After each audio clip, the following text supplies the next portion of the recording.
Hangman's direction and Hardy's direction where they go. So we got two separate promos from both of these, and I literally was as Maddie Rankowski says, laughing out loud to myself for about 2 minutes when Hangman pulled up on the lawnmower and the Dark Order joins on.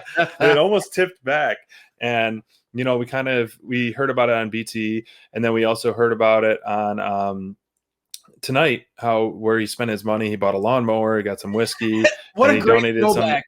I know.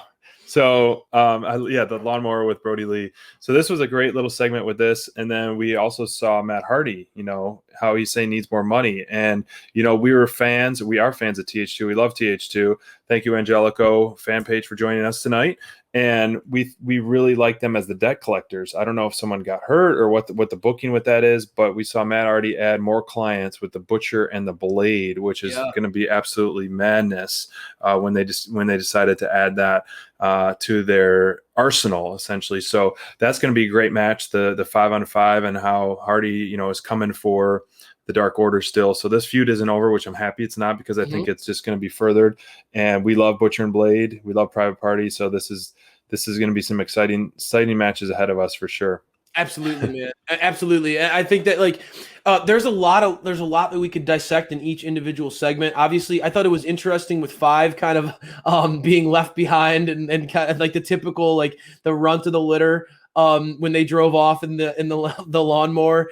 But I like where this is going. I too was surprised with the Butcher and the Blade, but it makes a lot of sense, right? They're moving Moxley and Kingston in another direction.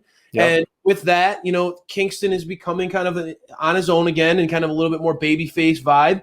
So you got to have Butcher and the Blade. You cannot let a team like that kind of talent, kind of go without direction, right? And we enjoyed some of the feud that they had with Bear Country. It felt like maybe that feud, it kind of reached its peak at Revolution with Butcher kind of getting that one up on them. Who knows? But I certainly do think that adding the muscle of Butcher and Blade to Matt Hardy's group elevates that group quite a bit. I mean, Private Party, those guys are incredibly athletic and and since they've leaned into this heel persona, they've really added another level to their game. I think I've been really impressed with Isaiah's growth in this transition.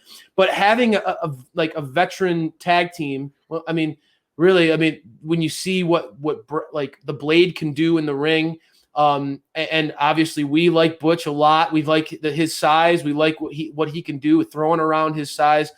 You're going to need somebody like Butch if you're going to truly go all in on a Dark Order versus Team Hardy feud, right? Because the guy that sort of that ace in the hole that the Dark Order has is 10.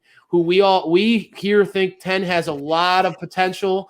10's got that strength. He's got that natural build to him that if you have to have, even though I love TH2. I love Angelico. I think that he's incredibly underrated. And Dirtbag Jack Evans is one of my favorite characters in all of AEW. Even though he's not Kenny Omega level or anything like that, I still love Dirtbag Jack Evans.